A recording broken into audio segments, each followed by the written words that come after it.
Hello everyone, welcome to my channel. My name is Dami. If you're seeing my face for the very first time, and if you're a returning subscriber, thank you guys for always coming back. I really appreciate the love. Like, wow, we got 1,000 subscribers within a month. I didn't see that coming.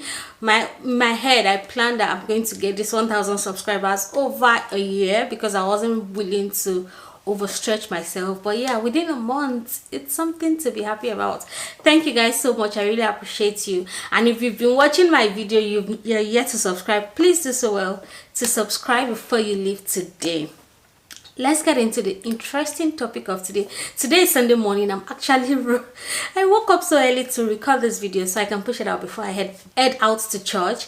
So today I'm going to be basically answering all the questions I've received over time.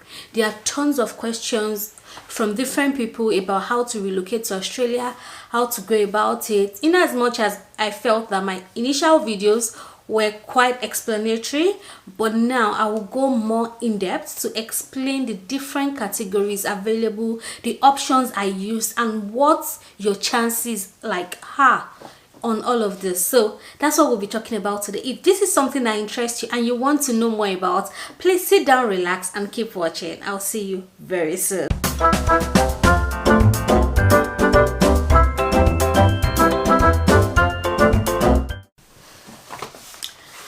Okay, let's get into the details. If you see me looking down at any point in time, just know that I'm very old school. I still love to write, so I had to write out most of the questions as they were coming, so it guides me when I'm recording the video. So the first question I'm going to answer today is, someone asked, can I get a job as a student? And there is a two-part question. Can I get a job as a student? And then someone else asks, is there post-study for people who come for undergraduate course? I think in the last student video I recorded, I emphasized on people who come for masters, and the revision the Australian immigration just made about 2-year post-study thereabout. I think that was why that person got confused. I can understand.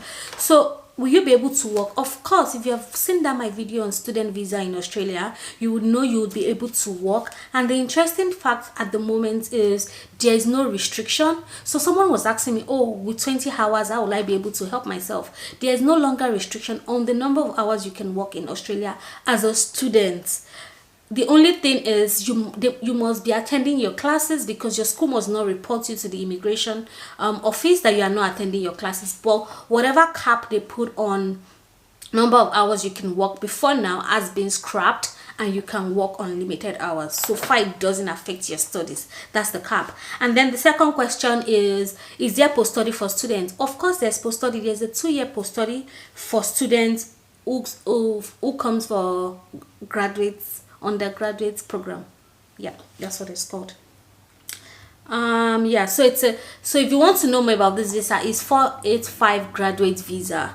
That's what that post-study is. So yeah, the next question is, can I help you get a job or recommend an agent? For the 100th time. I'm sorry, but yeah, I am not a migration lawyer. I am not an agent of any type whatsoever. I did not use one, so I cannot recommend. And the way recommendation is a big deal for me, because it also speaks of my own integrity at the end of the day. If I've not used someone before, it's so hard. I see a lot of them online. If you can Google search, happy for you to do that. But I cannot recommend someone I've not personally used or had like a relationship or whatnot with, because it also impacts on my own integrity, if you know what I mean. But then again, if I would put a link in the description of this video just to tell you how to verify some of this immigration consultant and lawyers. And this link I'm putting is not a list, it's just the Australia immigration site that has list of registered lawyers and consultants that you can verify, just to verify that they are legit, so you don't fall into the hand of scammers, if that makes sense. So I'm not a consultant, but you can as well look for. I did not use one, so I cannot recommend, unfortunately. Someone else asks, are the opportunities limited to business related? Of course not. Australian immigration is so wide, and they have a long list of skilled occupation that they are looking for. And because their migration program is heavily reliant on skilled occupation, it is not business related only. I've only been mentioning business. Maybe I'm not sure. Maybe why you think so is because of what I study. I'm an accountant and currently work as an auditor. So maybe because I've been emphasizing on my own story and my own journey in the past, that's why you think that it is mainly for business related courses. No, it's course across all fields. The next question, oh my god, if I could get $1 for every time I've received this question in my DM on the videos, I'll be a millionaire today. So the question is this what are the opportunities for nurses, health technicians, doctor, etc.? Let's just say everybody that works like medical line. What are the opportunities at the moment? I'm not aware, I've not heard, I am not saying it's impossible, of a nurse or a doctor being able to get a job directly from Nigeria or wherever you're coming from, be it South Africa, Zimbabwe. I'm not aware that anyone have been able to come in with their degree and get a job the way we did. But what I know for sure is most people are able to come here and study these courses and are able to get jobs. These jobs are in high demand, but most times it is gotten from studying here, and after your studies you get a job. I know of a doctor who came from the UK, but you would understand why they are able to get a job on the same visa I am on. But from African countries, I don't think so. I've no heard of any, because I know stories of a lot of people who came in as doctors but had to change career along the way because they could not use their certificate from Nigeria to work immediately. There might be some form of conversion and all of those stuff. And I even know matrons in Nigeria, like people who have worked as nurses for a long time in Nigeria, who came here with their certificate and degrees. They still needed, like there's still a need for them to at least take some courses here, some kind of advanced education for them to be able to work with that nursing degree experience that they have. So there's still some form of education that you would need to do to step up to what is expected in Australia. So Australian immigration is based on skills. You must be like, it's a skill-based migration program. Australia has a very wide range of visa category, but today I'm just going to be focusing on those you can get either transitioning from a skilled visa to permanent residency, or getting permanent residency directly from anywhere you are, either onshore or offshore. So those are the main visa categories I'm going to be talking about this morning. And just so we are clear as well, Australian visa, skilled visa is a points-based visa. So if you're not coming in, for instance, the way we came in, which is the 482 visa, getting an employer, with that one, you just need to satisfy few criteria, which is health, criminal record, age, and things like that. It's not so hard. It's not points based, but at the end of the day, we will still be assessed on points based, because if you need to do transition from your current, no, it's not even point based if your employer is sponsoring you for permanent residency. So if you're coming in the way I came in, you will not be needing any of this point-based system. But if you're coming in directly, or you're transitioning from a student visa, you would be assessed on point-based system, and these points are quite easy to get if you ask me. So it's very competitive. Is so competitive, so you'd be aiming to get like a 90, 100 if you can, to stand high chances to be called or nominated either by a regional or state nomination. As part of Australian migration program, the federal government allocates numbers to the different states and region for them to be able to bring in people to migrate to Australia permanently. Australia relies heavily on skilled migrants, and hence why it has the highest number of allocation in the last released budget.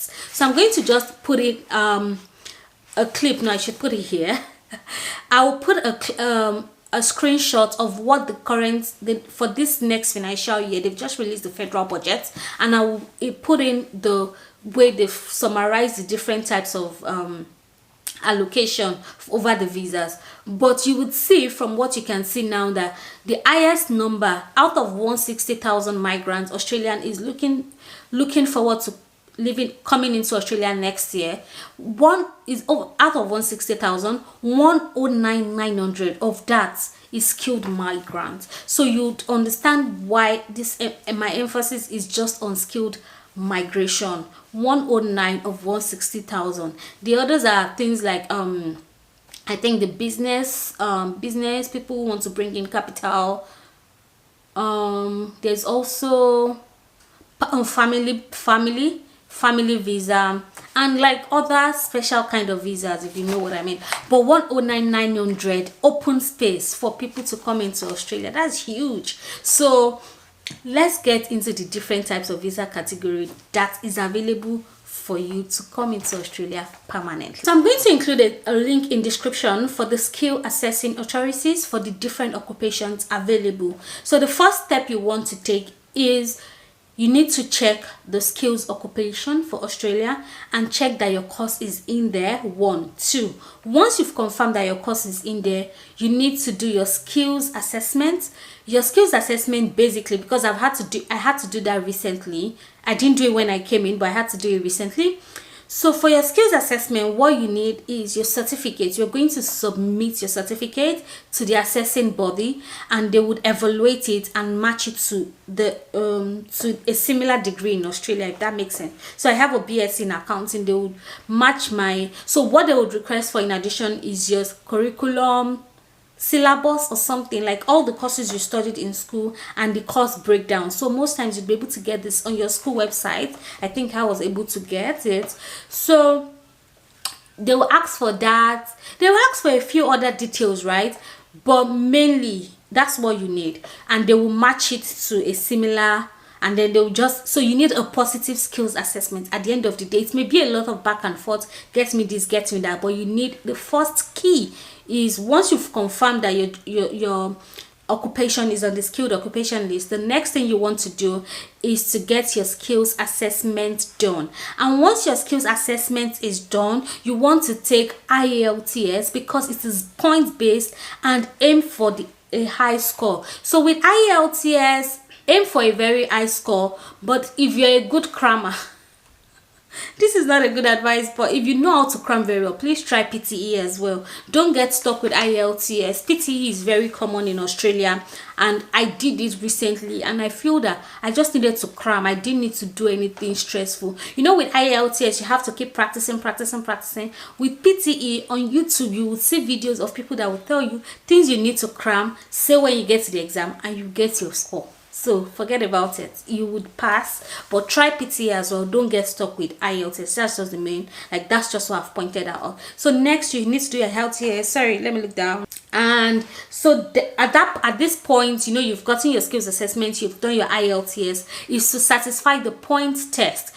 So I'll try and put a link. I'm not promising. If I'm able to get it, put a link of where you can do your assessment, and just to get what points you'd get based on, oh, I have this experience, I have this qualification, I'm this age, I'm that. So you can do your point, like the point calculator. I'll try to put a link as well in the description box, but I feel that this video will have a lot of description links, but I'll try and put a link as well to where to get your point test. So once you've done that, I think the other eligibility criteria is your age. So your age, you must be under 45. But remember, in the points test calculator as well, your age is a factor. If you're under 30, you stand a higher chance.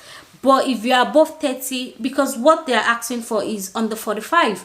So if you're above 30 and you're able to get higher points somewhere else, for instance, maybe you have a master's degree, you are able to speak NAAIT. I think those is people who can speak Hindu. Like, there are different things you can score, like you can try to aim to get points from, but yeah, the required age for skilled migration is 45, under 45. So once you've done your calculation, like use the point-based calculator to calculate, and you realize that you're within the I think anything from 70 and above, it's good. But the higher your score, the higher your chances. That's what I would say. The higher your score, but there are people who have had 70 and were still called. So don't write it off. Still put in an expression of interest. So that's the next thing you do, to put in an expression of interest. I'll also include a link in description to give you where to submit your expression of interest. And the way this expression of interest works is it's either you'd have to know where you want to go to. I'm not 100% sure of this as well. Please read. I've just had to do, like, if you see, I had to do like lots of research. I didn't want to film this video, but I can't say this is 100%, this is one size fits all. Australia immigration is very wild because it's different states and different criteria. So this is just the general one I'm explaining here. So for instance, if you want to apply to South Australia, you still need to go to South Australia website and see what the criteria is. This is just the federal governments, like this is what is on their website. I've not gone into the different states to see what is required. So if you want to do this, you need to submit the government of this different states or region or territory you've submitted to would nominate you. So the different categories that are available is the employer sponsored visa. Employer sponsored visa is either the 186, 187. Those the 186 is permanent, and there's 187 as well. So, but for you to come in initially, you can come in through 482 and your employer will still sponsor you for 186, which is also the permanent residency. Or you can also the skilled independent visa, which is the 189, right? You can come in through the 189. You can come in through the regional visa, which is the 491. It is temporary, but there's an opportunity for you to transition to permanent residence from that 491. Also, there's the state territory nomination. The state or territory can nominate you as well, which is the 190 visa. So, but for those, if you look at the link I've included in the description, you will see that the chances, the allocation to different states is different. So the highest allocation for states went to New South Wales. New South Wales by this is your Sydney, like Sydney of this world, right? So you have higher chances than coming to a Queensland. For instance, Queensland allocation is small, but then again, I don't know, Queensland is never in the, is not always, I won't say never, Queensland is not always in the news for sending out invitations to apply to people. So I will not come to Queensland or Brisbane if you're trying to get a permanent residence, if you know what I mean. So New South Wales, Victoria, Southern Australia and Western Australia, those 4 states are very, like, they are always out there sending out invitations and things like that. So for me, I'll stick to those 4 states as against coming to Queensland or going to other places that I know they don't issue invites as often. But the most important thing is also you need to submit an expression of interest. That is very important. So for some of these states also, they offer offshore applications. They encourage offshore applications. So the way it works is, for offshore applications is 190 and 491. So they want people that are not currently in Australia. It is not very common.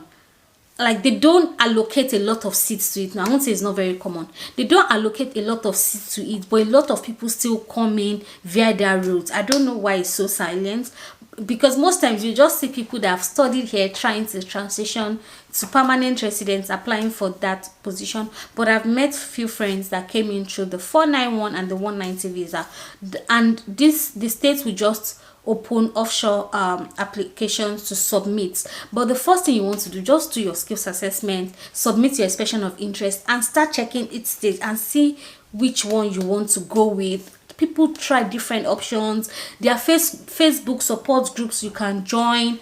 that you can see like what the chances, how people have done. People will tell you how they've gone. Just search for 190 like Australia permanent residence visa category on Facebook. You see different groups, join them, they will advise you. You see how people are going about it. I think that's the easiest way. But let me just check for what there was one state, I think. So most states are beginning to open offshore application, right? So with this one, South Australia opened offshore application, and this was the requirement: your competence, skills, and like just competent skills, because they know you've not worked here, you don't have a degree. But if you have any of, like if you have a degree here or you've worked here before, it gives you a higher chance. But what they're looking at is your competence, and your competence you can prove by your years of experience, either getting letter from your employers or pay slips. And pay slips, not all, because they would ask for pay slip and then you doing your skills assessment. All of this would be assessed alongside. So you, and which is the 491 visa. So the South Australian government have recently opened the 491 for people who are offshore to apply and submit and come into Australia. So check all the states. Like, I don't know, it's going to be a lot of links. I can do another part video to just go through the, I wrote everything out, but I can do another video just to go through the different opportunities and visas are available, because there's a 489, which is a skilled regional provisional visa, which you can stay up to 4 years, after which you start pursuing a permanent residence in Australia. There's the 187, the regional sponsored migration visa as well, which is a direct permanent residence. So you need to go and check all these visa categories and see which one suits your credentials. Yes, your credentials basically. There's the 887, which is a skilled regional visa. It's also a permanent resident visa. There's the 491 skilled work regional provisional visa as well, which is up to 5 years, after which you'll still need. The surest way, which is not common, is coming in directly through permanent residence, because your mind is at rest. If you don't come into Australia with PR, for the longest time your mind will just be there. You just want to get it, because that's when you're settled and you know, oh yeah, I've gotten in and I'm here permanently. Also, there's the 186 visa, which is the employer nomination scheme. There's the 190 skilled nomination visa, and then there's the 190 skilled nomination visa, and then there's the 189 skilled independent visa. These last three I mentioned are direct permanent residents. The first one, of course, is employer nomination, and then the last two is the skilled nominated visa. You have to be nominated by a state or by an estate. Yes, by a state. And then the 189, so the ones you need sponsorship for is 187, 186, and 190. So the 187 is region nomination, 186 is employer nomination, and 190 is either state or territory nomination. It's see, Australia immigration, you cannot talk about it in one day. It is wild. Like, it is a lot of options, but you need to invest so much time, so much time into it. So yeah, this is one part video. In the next video, I'll be talking about the top courses you can study in Australia that can give you permanent residencies very fast, because it's not just enough just to come here and study. It is good that you are coming here studying the right course that will lead to something like you're sure, because it's so expensive to study in Australia. So whatever you're coming to study, make sure it is something that would help you live here permanent, if that is your plan, right? But if it's not your plan, oh gosh, for sure go for whatever course you want to study. But if your intention is to live here permanently after your studies, please go for the right course. Don't just come. Even a mechanic can live here permanently, because it's in high demand, you know what I mean? So be sure you know what you want to study. Thank you guys so much for watching, and I hope you learned one thing or two from this video. You can tell that I'm not an immigration consultant. I'm just trying to help based on what, like, the questions I've been asked, and I even went into days of research because I wanted to be sure of what I was talking about. But anyways, thank you guys so much for watching. I'll see you in my next video. Bye.